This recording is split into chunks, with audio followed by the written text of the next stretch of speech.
Welcome to Tickets to Travel, the business of travel experiences, the podcast where we explore the fascinating intersection of live events, destinations, and the travel industry. I'm your host, Mario Bauduin, and on today's episode, we're diving into the strategy around building travel experiences for top artists like Kendrick Lamar, Drake, and Adele, and discussing the commercial differences between a stadium show, a Vegas residency, and a top-tier festival like Coachella. Joining us today is Alex McClelland, a seasoned business architect with just a ton of targeted experience crafting groundbreaking music experiences and live events. From promoting events for global icons like Young Thug, Kygo, and David Guetta during his college days in Philadelphia, to managing high-profile campaigns like Emo Night Vegas Vacation, Kygo's Palm Tree Festival in Cabo, and the infamous Project Ocean during his time at Pollen. Alex has seen it all, whether shaping media growth strategies at Accenture or building AI solutions at a HR SaaS unicorn today. Alex's career is a masterclass in bridging creativity and commercial strategy in travel experiences and live events. So subscribe anywhere you get your podcast because Tickets to Travel starts now.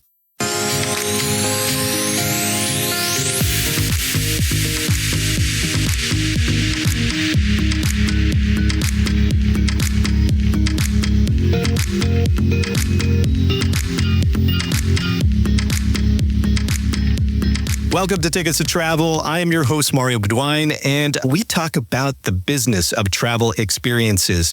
And on today's episode, we have our good friend, strategist, live music event strategist, music industry strategist, Alex McClelland. Welcome to the pod, Alex. Pleasure to be here. Really excited to talk. I'm excited just as well. Pulling back the curtain a little bit for some people, when you start to plan these type of podcasts, you work with your guests, you get some information. You sent me a whole bunch of stuff about your background, but there's one glaring piece that stuck out to me. And that was that your team Kendrick now. Your team Kendrick, when I specifically remember you being Team Drake for a long time, I actually believe you told me once that he was the best rapper alive. So I would just like to get your background or the reasoning why you've switched over your fan perspective.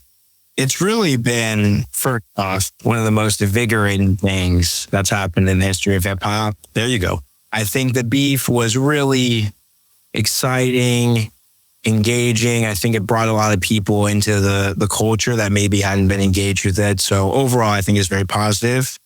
At the end of the day, I think that Drake made some moves in his strategic decisions throughout the process that didn't behoove him or his team.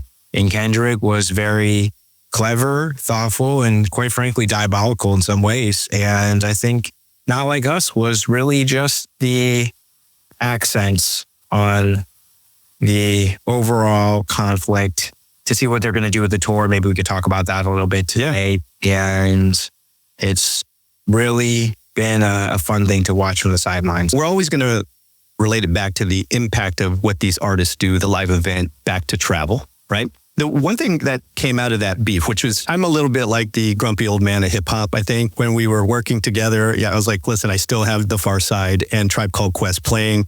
And you guys were like, no, great. Drake is amazing. You and Calais, shout out to Calais. This whole shift with the beef itself, there hadn't been one in a long time. And so from a industry's perspective, how do you think that beef, the releasing of tracks, affected, one, just their overall sort of maybe touring strategy, but just maybe if you had some background on how the streaming world works with these new artists or newer artists? Right now with Drake's team, I think this is mostly what they're focused on. There's been some rumors floating around that his team believes that Universal was actually working alongside Kendrick in a way that was a little bit potentially motivated by financial foresight. And this is the lawsuit. My understanding of the situation is that Drake and Universal are in the middle of negotiating his new contract right now. The way that the labels have been doing this with the superstar acts has evolved quite a bit over the last, say, 5-8 years. It used to be you'd sign an overall deal, you get a big advance, and then it was a percentage across everything, but the labels would retain ownership to the masters. when you get to be the level that Drake and Taylor Swift, Kendrick Lamar, some of these superstar acts are at, Adele, of course, they end up having so much power now because everything in the digital era makes it very easy for them to market and distribute their music. So a lot of the traditional responsibilities of the labels have fallen out as a result of that. And now the new deals that they're structuring are really centered more around the artist gets a huge advance up front. The rumors was Drake's last deal was like $400 or $500 million that was recouped against his music. Right. But Drake retains all his masters. So he owns all his music in the same way Taylor Swift does. Kendrick's new deal is pretty reflective of that as well. And then the label and him will split some sort of distribution based off of whatever revenue they generate from some of these other channels like Sync and things like that.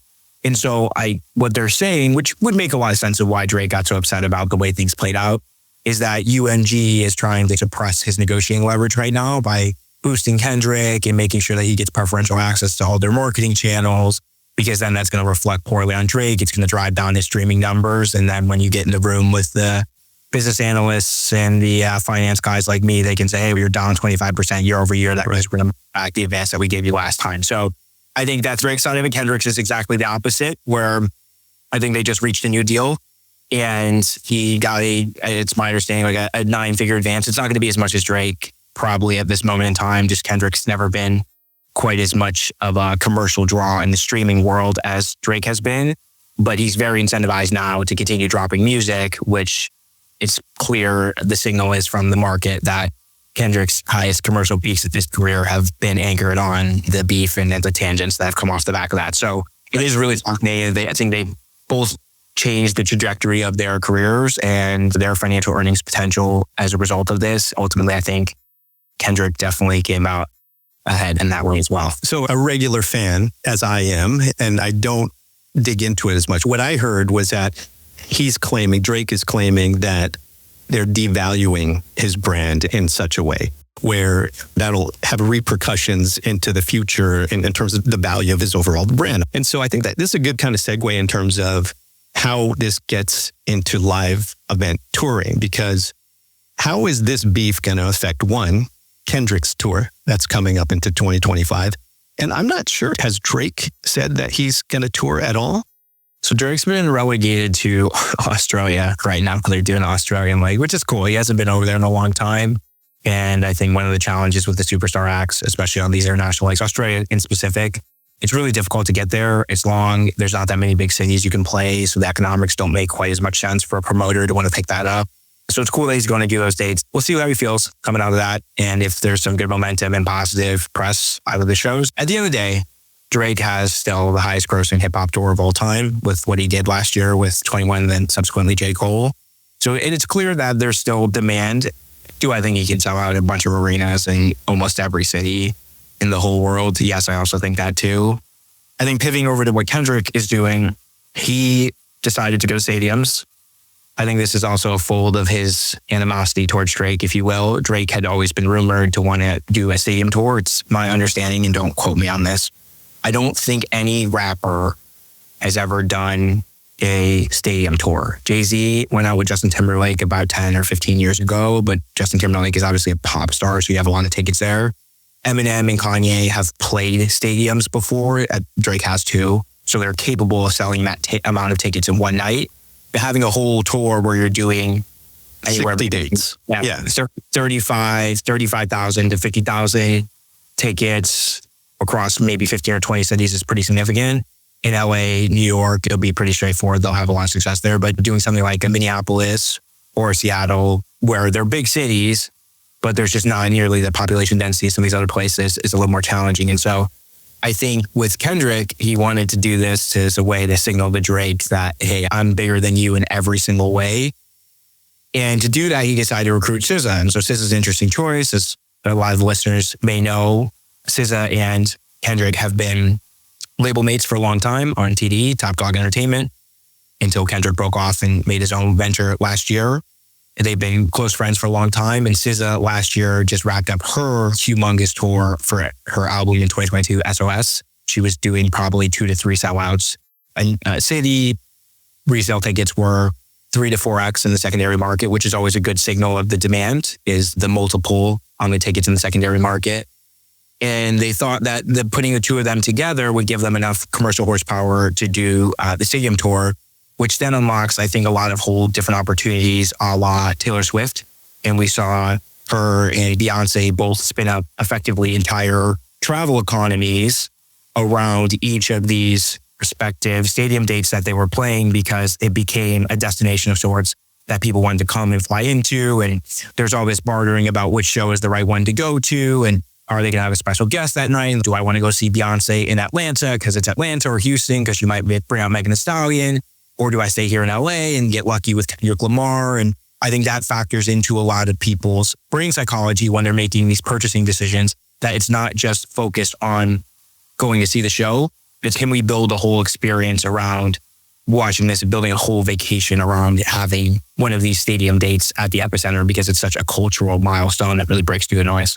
Absolutely. You're hitting on the exact reason why we are talking today on a podcast, is that Taylor's $5 billion injection into the economy, I'm pretty sure Beyonce's was fairly close as well.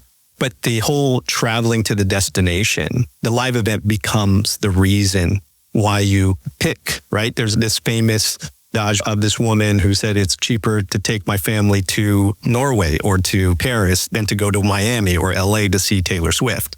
So I think it's over the last 2 years at this point, this has been a real moment for event travel, live event travel in general. And I baited you a bit in that because I think that Kendrick's tour will start to follow the same thing. And what we try to educate everyone on, especially the travel professional, is to be looking out for those dates, to make sure that you have a particular strategy against how you're going to set the rates, how much inventory you want to sell, what you're going to separate in terms of group and transient sales, and those type of things that are going to follow the pace of what a tour looks like. And so I think that there is going to be just a ton of opportunity on the ticketing side, obviously, but also in travel. And with that said, what's your feeling now about a destination preparing for a Kendrick show? I think it's multifaceted question, Mario. So why don't we answer and start by talking about the stadium shows? There's so much fragmentation in the market. There's not really somebody delivering this holistic travel experience. And so I'll give an example. I have a milestone birthday coming up next year, not to date myself. And it's a couple weeks after the Kendrick date in LA. And I was partly like, should I just rent out a suite for Kendrick and invite 25 or 30 of my friends? And then we'll just do that. Everyone knows how much I love his music. All my friends love his music too. I've probably seen Kendrick with most of the people I would be inviting anyway at some point. And it makes a lot of sense. But if I'm going to have 25 people traveling in and I want to do this, I got to go book the suite through SoFi, which is actually separate from Ticketmaster and Live Nation, who's promoting the tour. So they may or may not be getting a cut. They probably are if they have good business analysts, but that's unclear. Then I got to find a place for all my friends to stay. And some of them might get an Airbnb, but they got to do that on their own. And sometimes there's a hotel next door to where I live. So some of them might stay there, but that's a fragmented experience because now we have 30 people here to see Kendrick Lamar and SZA, which is great. That's so exciting. But it's like a whole weekend. It would be really advantageous to have a lot of other activities or somebody kind of facilitating the creation of that experience. And so I think that is all to say with the stadium tours, it's really important for either tour operators, hotel groups, rental organizations to be brokering relationships directly with either the promoters, in this case, Live Nation and subsequently their partner Ticketmaster, or with the venues directly. And I think there's advantages and disadvantages to both those models. Obviously, Live Nation and Ticketmaster have so much inventory of other events. But if you're building an experience, you want to do something that's unique for a stadium show, because you know that these are going to be these big milestone cultural moments. We're not putting some undiscovered act. It's Beyonce, it's Taylor Swift, it's Kendrick Lamar and SZA, it's Luke Combs and Morgan Wallen, acts of that caliber. Then I think there's a huge market wedge for a hospitality provider to start building out a more robust experience and have the true like Kendrick Lamar experience in Los Angeles. He's from here. He lives in Los Angeles. This is what he's doing for his brand, and really make it so people can see the world or experience the world and experience the show in Los Angeles specifically through his experience. So I think there's a huge opportunity here for like the hotel and The destination, the tourism board. hospitality companies as well. And I think right now the challenge is that it's difficult to do that operationally, and everybody kind of has one piece of that equation, but nobody is necessarily doing that at scale just yet. Right. I think a very interesting case when you look at Los Angeles, or you look at another, maybe a primary market, but one that is ingrained in entertainment, Las Vegas, Nevada. So in Las Vegas, Nevada's case, right, there are residencies now. And so how does that model, how did that disrupt live events in terms of, from the artist perspective, the label, the promoter's perspective? Because what you just said was very unique to Los Angeles with Kendrick. He's from there. There are certain things, a certain aesthetic that is needed to be performing in Los Angeles. But in Las Vegas, you always have hotel rooms. You always have inventory. It's the biggest destination for entertainment. Do you know a little bit about the background of maybe the shift of not doing stadium shows, festivals, and then, of course, now with Adele and Usher and others who have joined the fold with Vegas residencies? Yeah, it's a great question, Mario.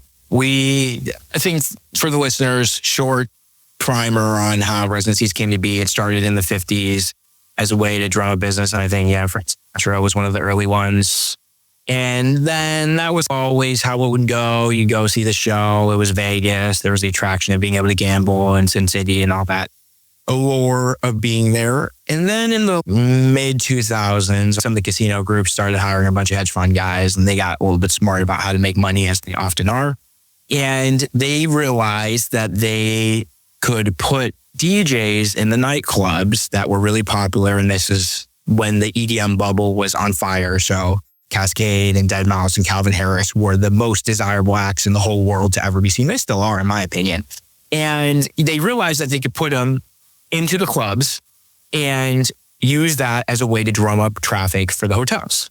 And once you, as everybody knows, once you go to Vegas, you somehow have a $500 trip that instantly turns into a $5,000 trip. And you're like, where did the other $4,500 go? And those guys are pretty good. The blackjack table. That's where it went. Yeah, that's right. Well, the shows or the dinner or the 17th espresso martini, if you're in my case. And they used that, and they realized that the club could be a huge business driver by becoming this attraction. You already have the backdrop of Vegas, so it's a very desirable place to visit. It's warm. It's easy to get to. Lots of flights, lots of hotel inventory, as you said, Mario. So they have all the infrastructure pieces that they need. And then they have this kind of competitive differentiator where it's usually Calvin Harris is playing 10 festival sets at that time. I had gone like 10 or 12 years without seeing Calvin Harris from the first time I saw him until when I saw him at Coachella last year, because he just wasn't really playing shows like that, but he would go routinely to Vegas. So it was like you actually had to come to him. I think one of the advantages for the acts is they feel like they have a home base almost. It's like in this way a sports team might feel like they have a home game. You're Calvin Harris playing 500 dates at Omni or whatever he's done now at this point in his career. You are so familiar and comfortable with the promoter and the team and how everything works there. So I think that's been a big advantage.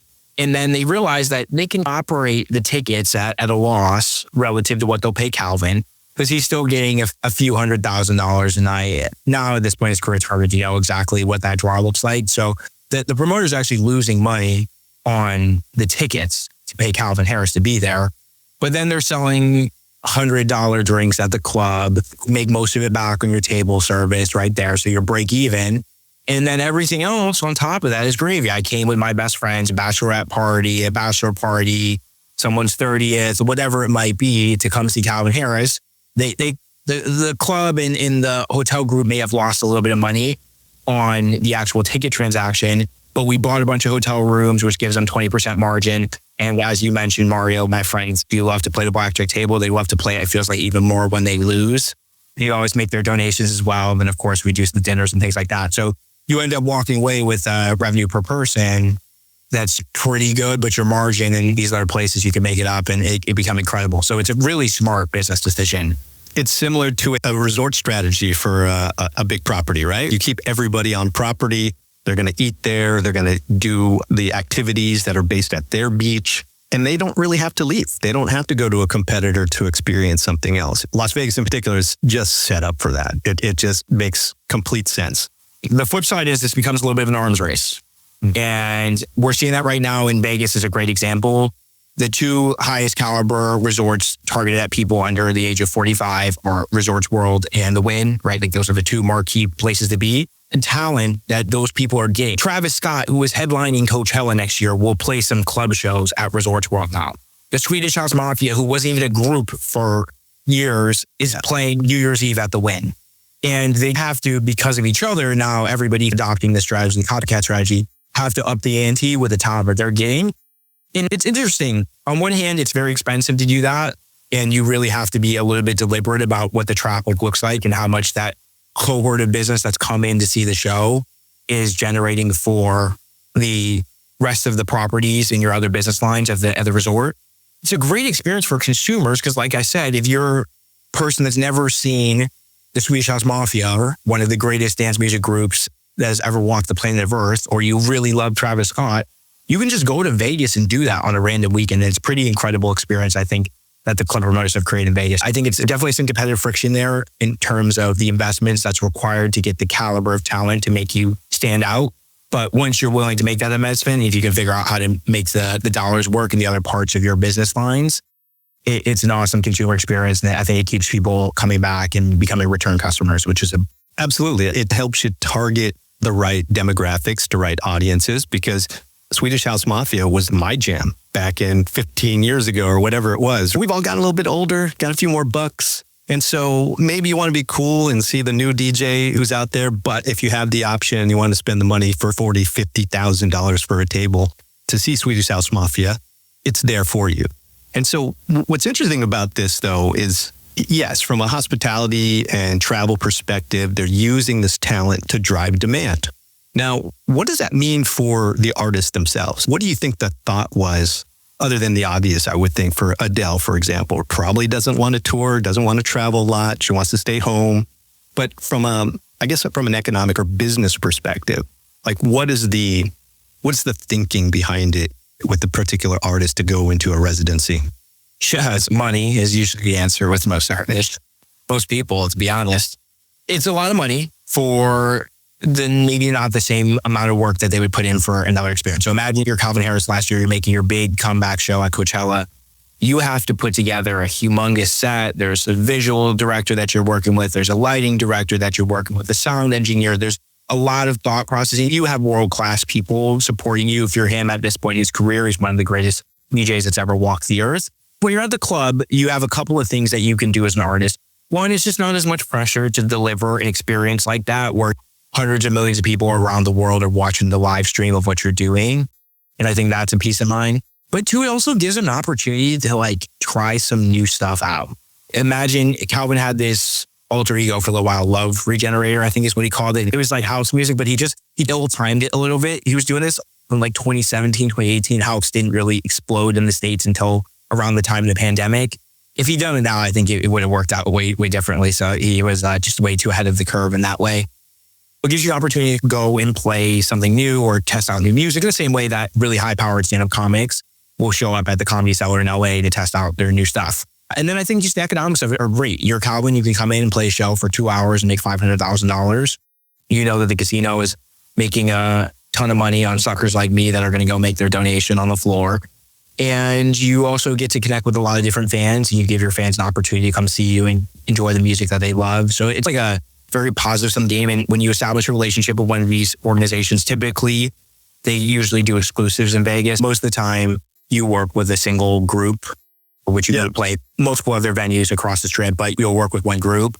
And I think the opportunity to just be working with the same people, you're working with the same promoter, you have the same hospitality team on site, you stay in the same room that they always put you in. They know what type of sushi you like at the restaurant for your pre-show meal. It's just a level of comfortability that you can't get when you're doing a 30-day tour on the road. No, agreed. That's the other thing. When you factor in the travel, you think about Taylor Swift. She apparently gifted the truck guys who drive the trucks, because there's something like 70 trucks to pull together her tour.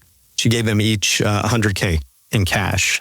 And so it's not just the fans attending. It's having impact with the tour itself, because it's like moving a city to every destination, setting up and making it happen. I think the economics itself from a performance, we know this too. Alex, from working at Pollen, the cost of the production itself and the cost of the talent is really the thing that stands out the most on the P&L. And so you essentially eliminate that to a certain degree by having a residency. But no, very well said. So we've talked about a stadium show in Los Angeles. We've talked about residencies in Las Vegas, Coachella. So that's a whole different travel animal in general. And I've never been. What's it like, and what do you think is the future for it? Because they've changed up the lineup a bit. And of course, we'll relate this back to travel, but what are your initial thoughts when I ask you the question? I see you light up. So I know you're a huge fan. My friends are going to laugh when they listen to this because I should be on the Coachella payroll at this point. I think Golden Voice should listen. For them. I think it's the most incredible festival in the United States. They have created an experience where you can see the most avant-garde acts and the most, what I would call, booty shake acts. Right. One place. It's pretty incredible to go and see an Afrobeats act and then a reggaeton act and then finish off the day watching Lana Del Rey headline. That's an incredible experience that not a lot of people can curate. And I think the smart thing that Coachella did to facilitate that foundation is creating an environment that the artists really love to be in. The reason they're able to get so much high profile acts every year is because they have this reputation of being a hangout for all of the people that work in the industry. So you're an act, you want to come see your friends that are also acts and are out on the road most of the year, like we just talked about. That's source of their income. All the label bosses and the promoter bosses are going to be there. And it's funny to think of like musicians having bosses like desk job people, but they do. And the A&Rs are their bosses and they do dictate the contract negotiations that they have and how much money they're getting. So there's a vested interest in making them happy. And then you get to come hang out in paradise. I think one of the things that people don't talk about with Coachella as much as they should, the reason I think they've been successful relative to some of the other awesome promotions that exist in the United States, like Bonnaroo or Lollapalooza or ACL. Or you happen to be on a Ferris wheel. That's right. And it's 95 degrees probably. It's in April, so a lot of the cold weather people that are traveling in are getting their first taste of summer. There's a million reasons why it's just an awesome place to be. Yeah, man. That's right. They have a lot of things that work in their favor. What's interesting about the lineup is, well, it's been evolving for a little bit. So history of the festival, for those that maybe aren't quite as familiar, it starts in the late 90s off the back of this dispute that Ticketmaster and Pearl Jam had. And Ticketmaster said that they're not allowed to play, Pearl Jam's not allowed to play at any of the venues that were partnered with Ticketmaster in the LA area. And that's a pretty common thing that will happen in music. It's called a radius clause. The reason that you do it is if you're a promoter, you don't want to book a show with, I'll use Calvin Harris to continue our example with Calvin Harris, thinking that you're going to make a few $1,000,000. And then Calvin Harris books a show up the road in Palm Springs where people can go just see him there. So now you actually really impacted the total addressable market, the TAM of people that might be interested in your experience, and you put your revenue and your profit margin potentially at risk. And so Ticketmaster radius clause, Pearl Jam, which is funny because Pearl Jam was one of the biggest bands in the world at that period of time, right, and are awesome in general. They ended up somehow getting connected with this wealthy entrepreneur that owns the rights to the polo grounds. And he said they could do the show there. They do it. They lose a ton of money. It's like a horrible experience, but they're like, oh, this is a pretty cool concert venue. Maybe we could try this out. They do the first Coachella in the end of the 1990s. I think it was 99 or 98, something like that. And it's like back in Rage Against the Machine, like rock acts. Golden Voice was a heavy rock promoter at that time. And it still loses a lot of money and it doesn't really work too good. But AEG is, this experience is incredible. We just need to have some guardrails of a big promoter conglomerate that can provide support and financial funding to these guys to blow this thing out. So they sell 50% of Coachella to AEG, which was probably one of the side of the deal you're on, probably one of the best or worst deals that happened in the history of anything related to music. And then they start hyperscaling it. And so in the early 2000s, it becomes a huge rock festival. And they are booking acts like Bjork, and Muse, and Arcade Fire, and all the cool bands that existed at that time. Then in the middle to late 2000s, early 10s was when hip hop was on fire. Lil Wayne is probably the biggest act on the earth at that time. Jay-Z is humongous. And so Coachella embraces this and starts booking some of those types of acts. They had Snoop Dogg, obviously, and Tupac do the infamous hologram. Yeah, that's right. Madonna played around that time. They really started expanding the aperture of what they become. And so now you have all these things that are working for you in Coachella's favor that we described a few minutes ago. And you have this strong reputation of being a really notable fest in the landscape of music festivals. You have to start to respond to the commercial opportunity that you have. And they're realizing now we can print money here. Right. And so in the middle of the 2010s, they start embracing some of these acts because the landscape of music is changing. Now hip hop has gone from being a sideshow in the 80s to being like gangster rap in the 90s to like Eminem and Kanye West in the 2000s. Like now hip hop is on the top of the pantheon. It becomes pop. Totally, that's right. And pop music is bustling at that time. The A&Rs have gotten really good. Spotify is helping people hear more stuff that they wouldn't have heard otherwise. And Coachella really decided to embrace that in the middle of the 2010s and run towards those acts. And they were willing to expand the aperture. Coachella decided we're going to respond to the market, and they started booking these humongous headliners. And so in the middle of 2010s, they're getting people that have never played festivals before, every year doing something amazing. I think it really culminated maybe in like the 2016, 2017, 2018 timeline, which is when I first started going to Coachella. You know, they had acts like Kendrick Lamar, the week that he put out Damn. They have Radiohead, who had not been playing shows at all at that time. Right. Lady Gaga filling in for Beyonce because Lady Gaga was in Palm Springs doing Stars Born. And Beyonce was having her first set of twins. Then they have Beyonce the next year with Eminem. And Eminem is not play a show in ever. Eminem. Wow. How many times have you been? I think this year will be my 8th time coming up. So do you, so just sidebar on the history lesson, which is awesome, by the way, but what was your favorite one?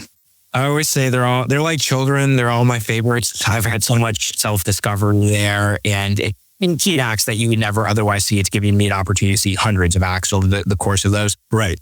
I think my favorite in my heart will be, 2017 was my first year. I went with my 2 college best friends and the headliners were Radiohead, Lady Gaga, and Kendrick Lamar, which is pretty remarkable. That's a very well-rounded lineup right there.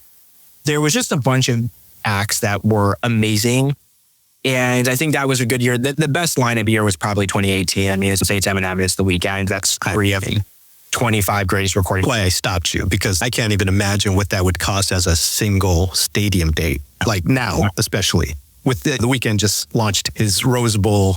Is that a residency or that's a one-timer? He said it's going to be a one-off, but I think his team is pretty progressive in the things that they're willing to explore and consider. It's possible that they're going to look at something like that. I think you brought up a good point, though, Mario, about the tension now going into this year was that Coachella really had to deliver on some strong headliners. I think last year the headliners were Lana Del Rey, Doja Cat, and No Doubt, which to me was, I'm like, bangers. Right. All those acts. But some people felt that had not historically been up to the average that Coachella had always been at.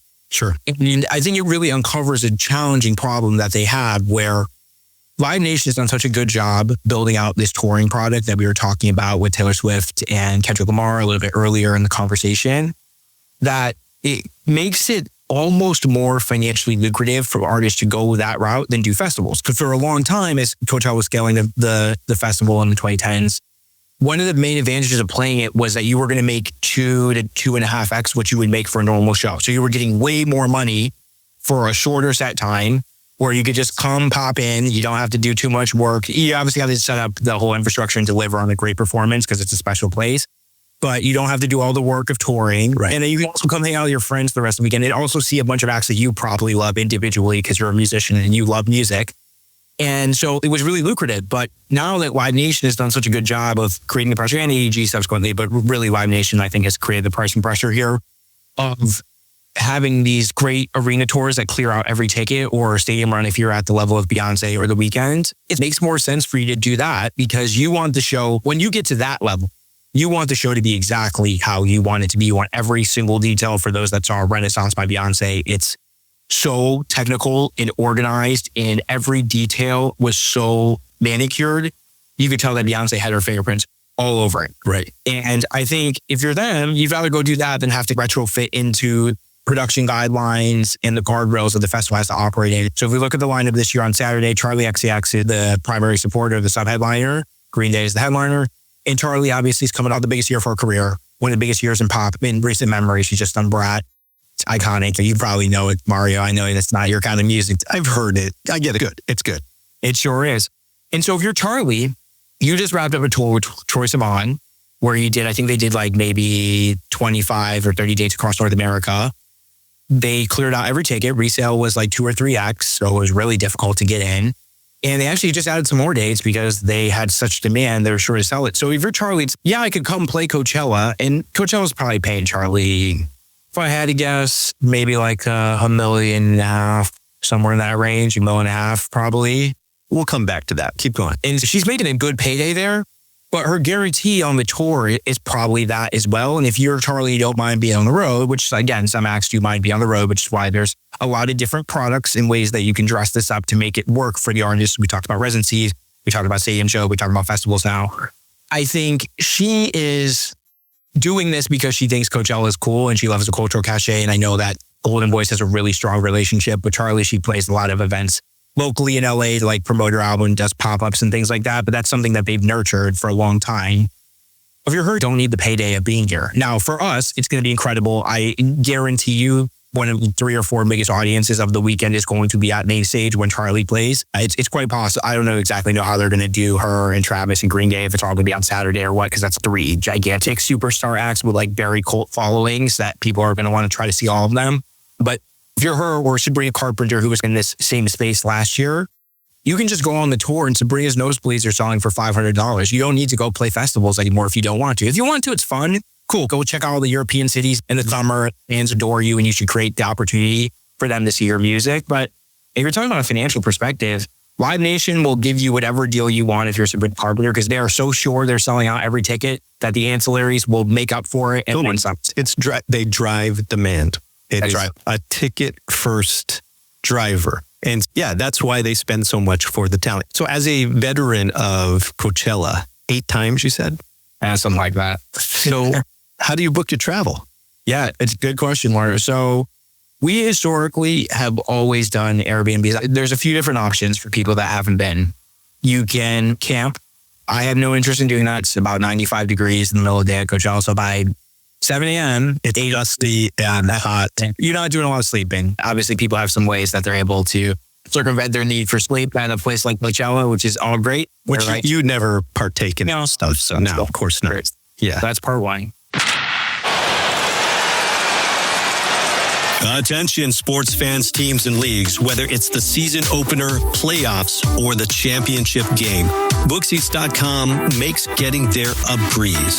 With BookSeats, you can customize your ultimate sports travel package by bundling game tickets, flights, and hotels all in one easy-to-use platform.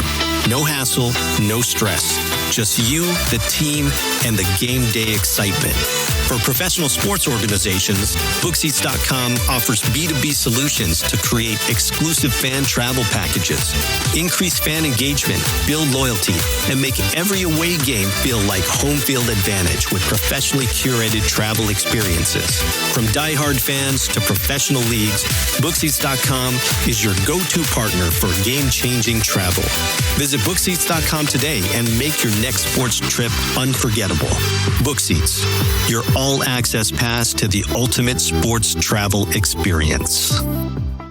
The biggest part is Airbnbs. And now, another thing that Coachella has done that's brilliant for people thinking about these music travel experiences and how they can synergize them. Palm Springs is the backdrop. It's really Indio, a town about 20, 30 minutes away from Palm Springs, is the backdrop for the festival.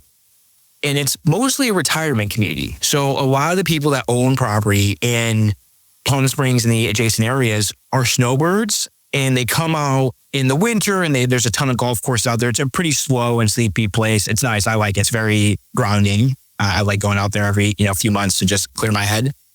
And a lot of them will leave by the early spring because it starts to get really hot and they don't want to be there in the time. So you have actually all these houses that are sitting empty that are really strong rental properties. And so I think that's a huge competitive advantage that Coachella has carved out versus a place like, you look out to Chicago, Lollapalooza, I think that was the last music festival I went to. Where Chicago has a ton of inventory because you're in the metropolitan area, but you don't necessarily have people exodus. And obviously now with Coachella being 25 years in, they have a learned behavior amongst the residents that they know, even if they are still hanging out for a few more weeks, makes you leave those 2 weekends. One, because it's annoying, and two, because you make a lot of money renting out your apartment. And then the third piece is that Coachella partners with a group called Valley Music Travel.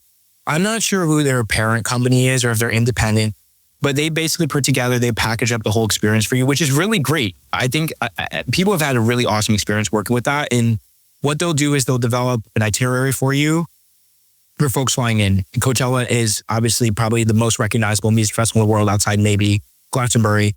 And you get a lot of people that fly in from all around the world. Is one of my favorite things every year is meeting people from Brazil or the UK or Australia that are there for the first time. And they'll book your transit out from Los Angeles, LAX, because most people fly into LAX out to India, which is about 2 to 3 hours, usually a little more during Coachella because a lot of traffic. Of course.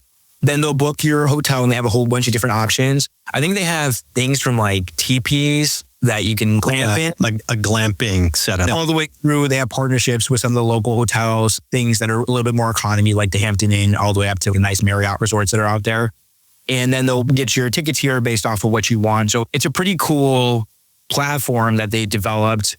I think it's a model that a lot of organizations can follow. Now, the thing is that Valley Music Travel has done very well is that they know this product really well. And there's a lot that need to be true for that to be successful. You have to have your bus operator at LAX, which is anyone that's flown to LAX knows what a beautiful joy that can be in being there. That's sarcasm. Yeah. Listen, it's getting better. They're supposed to be building a train soon. We're hosting the Olympics here in 2028 and we have the World Cup in 2026. So we need to have actually more infrastructure for Exactly. And that's why they're making the super train, the same idea. That's right. There's so many people every weekend. One of my friends from LA is in Vegas every single weekend, it feels like at this point. So I think Valley Music Travel has done a really good job developing a product that is fit for purpose at Coachella because they're the experts. And I think one of the things that tour operators can look at and as they try to maybe build a copycat product is thinking about how you can create really discrete value across that sort of product flow. And if you're a consumer and you've never been to Coachella before, right, I don't need to do all that because I know I'm going to drive on the ropes. Right. I know where's a good place to stay.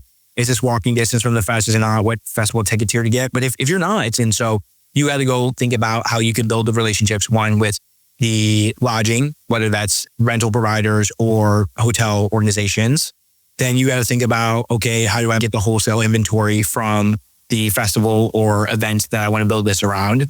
Then I think it's really important to think about the fringe stuff too, like how are people going to get to the festival? You need to include a shuttle pass from their hotel. Okay, that's easy. How about from LAX to India? It's coming. Yeah, time travel. Listen, nothing is constant. It's really Ed Mori. I think you've created something that adds a lot of value and it gives you the opportunity to then go capture margin. A lot of the people coming to Coachella on average are a little bit more affluent. So it's not necessarily about the money. They'll pay an extra 20 or 30%, right, which is a nice fat margin for you to take home. But you got to integrate this seamless experience because people coming from Australia don't want to be having a challenge, figuring out where to find this stupid Coachella bus that they got to get on. They're confused and lost. Like you really got to deliver that in a way that's very simple. I think there's a lot of money at play here for experience. No, 100%. It's been proven when you look at the Super Bowl and On Location and companies like that who have been doing this at scale for a long time. They've thought of every single thing. And obviously it's not cheap. It's not something that the regular fan will be able to afford. But again, it's a service that is needed because these artists drive that type of demand. Switching gears a little bit, Alex. Yeah. We met at a place called Pollen a few years back. And it's an underlying theme in this podcast about really how I got to this point of one being an online travel vet for many years, and then meeting the team at Pollen and understanding the entertainment, the live entertainment festival world a little bit better, and then the application of travel to that. You were a strategist there. And I also had another strategist on a podcast earlier. Her name is Christine. And I would ask her the question, what was your favorite Pollen event? And she, without hesitation, came back and said, Emo Night in Vegas. Now, she was very forward and said, I didn't work on that one, but it was a great time. You did work on that one, right? I sure did. And I do remember that one in particular, that particular destination festival event with the Emo Night crew being one that the best way to sum it up really is the best vibes. The community was happy. The travel was well thought out. The lineups were well thought out. So Can you tell us a little bit about the process of building something like that through Pollen? Great that you got to chat with Christine. She's brilliant. She's coming back too. Maybe we'll get you both on here. Yeah, she's a busy person. She is. I think Emo Night was a great confluence of some of our, what we called experience design principles at Pollen. And I think for people that are thinking about how they can generate some of these music travel experiences, which I think nobody has really perfected just yet. Live Nation has some good products there, but I think they have a lot of room to grow. Coachella is another example, but there's a lot of things that have to be considered. And so we talked a lot at Pollen about experience design. And what that really meant is about having the right content. So in this case, it was Emo Night and the associated acts and partners that would work with them. And the place that it would go in, why does it fit here and why does it make sense? Emo Night in Vegas was just like a conceptual build there. It's obvious that we do that, right? Cover that. But I think in particular, what's interesting about it is the juxtaposition of that community in Las Vegas, right? That's a very rare sight to see emo kids, to generalize, in a very glamorous setting of Las Vegas. We did. I think the thing that made the Emo Night partnership so strong was that Morgan and TJ have such a great control over their brand. They know everything it is that they need to know about their audience and exactly how to deliver to them. And it may not feel intuitive to take people that self-identify as sad boys and sad girls, in their words, to a place like Las Vegas, but it ended up being the first time that a lot of them had a community like that in Vegas. And it was so successful, quite frankly, of what we did. Fast forward 2 years, Live Nation built out their own product, copycatting precisely what we had done at Pollen, called When We Were Young Festival, which I'm sure many of you have heard of, and they're having awesome acts. I think another example of us doing this at Pollen was with J Balvin, when we had launched his product around Mexican Independence Day. Why not use some of the Spanish-speaking locales that we worked with? We had relationships in Cabo and Puerto Vallarta and Cancun and some other places that maybe would have felt a little bit more intuitive. But I think one of the things that worked really well with that experience is that there hadn't been a Latin music festival, a reggaeton music festival in Vegas to that time. So we were the first ones that had ever done something like that. And people were saying, oh, cool, I never had a space that I felt like really meets my individual needs. I think this even ties out to what we were talking about a few minutes ago with Charlie and Sabrina, in that part of the reason that they're able to go on these crazy tours is that artists now have really deep relationships with their individual communities, right? You have this concept of a super fan that everybody talks about that I think sometimes a little overgeneralized and not really that helpful. But I think that means that you have a lot of, we would measure every artist by the concept of breadth. So what's their reach? Taylor Swift is a great example with a tremendous amount of depth, right? And you talk about a person like BTS, where BTS Army is the most allegiant thing. And when they do the reunion starting next year, and hopefully at Coachella in 2026, they will have people that have flown from all over the world to see them because the fans want to do anything that they want to do. Everything, they want to be engaged with everything that the act is doing. And I think going back to the Emo Night and J Balvin examples, when you can find these pockets or subcommunities and build something that feels like it speaks to them directly, you're going to have a really strong emotional incentive to drive them to come. And then now if you're on top of it from a business operations perspective, you're going to do all the work for me and plan all my events and put together my hotel and maybe some food and beverage vouchers. You have a really strong, meaningful business model. So I think Emo Night perfect power me really because of a lot of the work that TJ and Morgan had done in developing their brand and understanding their audience in a very deep way. And then obviously all credit to Karan as well for helping them bring that vision to life. Mr. Ram, Karan Ram. I think one of the things I learned throughout that process was the value of the lineup, right? As a pedestrian fan of something, in terms of seeing when the on sale would go out and having the right lineup set up.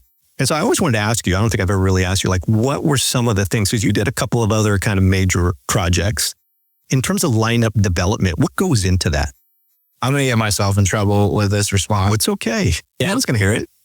Here's my thing about lineup development. It was something that we talked a lot about at Pollen. We had a tremendous data science team at Pollen that I worked very closely with, led by Alex Maria, who used to be an advisor to Daniel Ek at Spotify.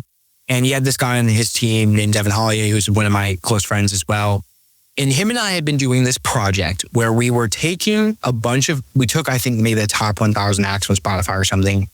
And Devin built out this really cool music psychology framework where we were measuring the moods of an individual artist based on the emotional sentiment of their songs.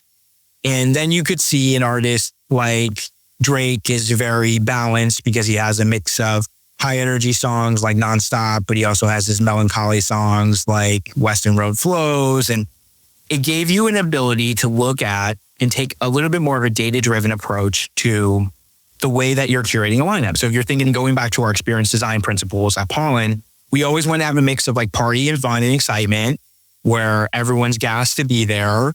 And then we wanted to have some downtime where people could rest and recover. Right. If you're doing a beach vacation at some of the resorts that you'd mentioned earlier, Mario, you're going to have a lot more relaxation. If you're going to Cabo for a 4-day, 5-day music experience, you part of your experience is that you want to chill on the beach with your friends, significant other, whoever you might be there with. And we wanted to make sure that we were curating the itinerary and the lineup around that.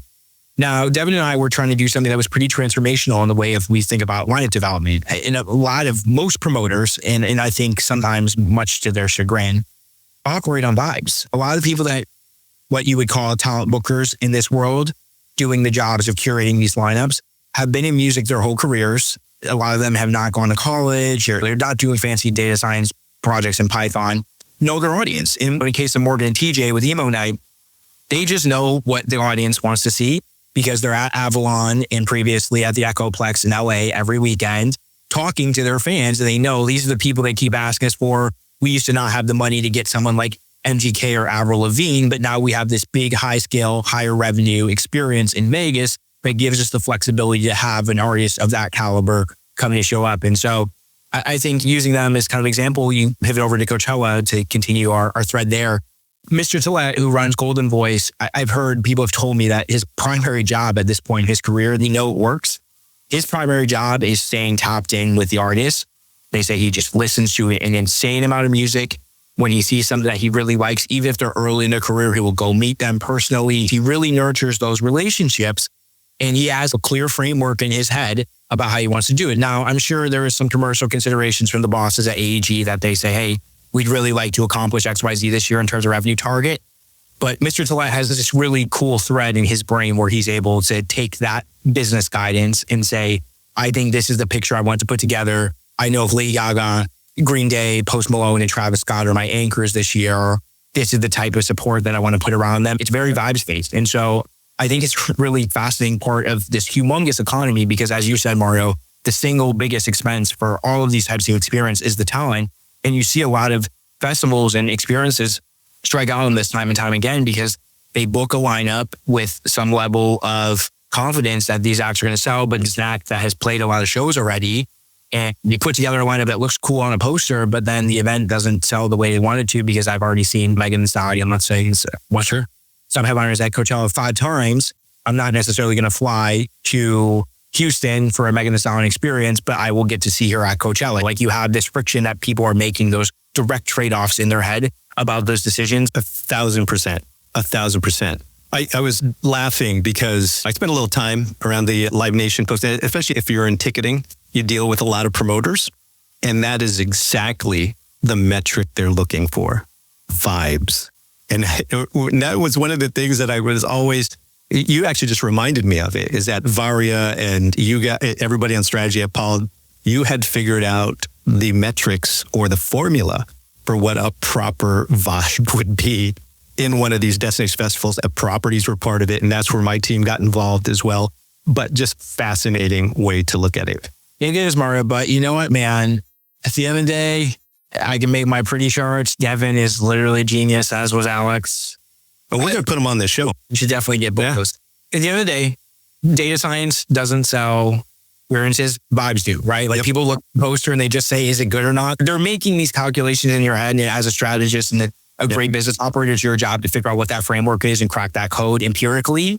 But people are doing that in a way that's very implicit and very difficult to quantify. And so you look at it and they just say, is it good or not? This hits or this does not hit. And I think that's why the process works this way. I imagine that, I'd like to believe that's AG and Live Nation are hopefully doing some projects like this internally to maybe be a little bit more rigorous about this, because it sucks for the artists when you get on a poster and the show gets canceled. It sucks for the fans when something gets canceled. It's in everybody's vested interest, and especially Live Nation or AEG, of course, when you have to cancel experience because you lose a lot of money. It's in everyone's vested interest to have the highest possible hit rate of a poster. Fans get to see what they were originally promised, and the acts don't look like they can't sell. Alex, I think we have gotten to a point here where I typically ask the guest what their perfect travel experience is. So whether that's a destination or a particular artist that they'd like to see in a exotic destination. But here's the thing. We're going to keep talking, man. This is going to be consider this the first part of the Alex McClelland sessions. And so do you promise to come back on Tickets to Travel? Absolutely. We just uncovered a whole nother thing. I like this concept of hard tickets and soft tickets and what that means. We didn't even get into that today. And I think that would be a helpful framework to totally bring into our conversations here. Yeah, I'm a yapper. I work in sales. No, man, we love it. And it's been educational yet entertaining. And so we will have you come back. So thank you for joining us today on Tickets to Travel. Appreciate it, man. Thank you for having me. Attention travel and ticketing innovators. Whether you're a startup disrupting the industry or an established company ready to take your distribution strategy to the next level, Expo Travel is your ultimate partner in online travel and ticketing distribution. We specialize in helping businesses of all sizes optimize their operations, expand their reach, and unlock new revenue streams. And for startups looking to grow, we partnered with top venture capital syndicates to help you secure the funding you need to turn bold ideas into thriving businesses. From refining businesses to scaling operations and raising capital, Expo Travel is here to drive your success. Visit Expo Travel today. That's xpotravel.com for a consultation. And let's transform the way the world travels, one innovation at a time. Expo Travel, because the future of travel and ticketing starts with you.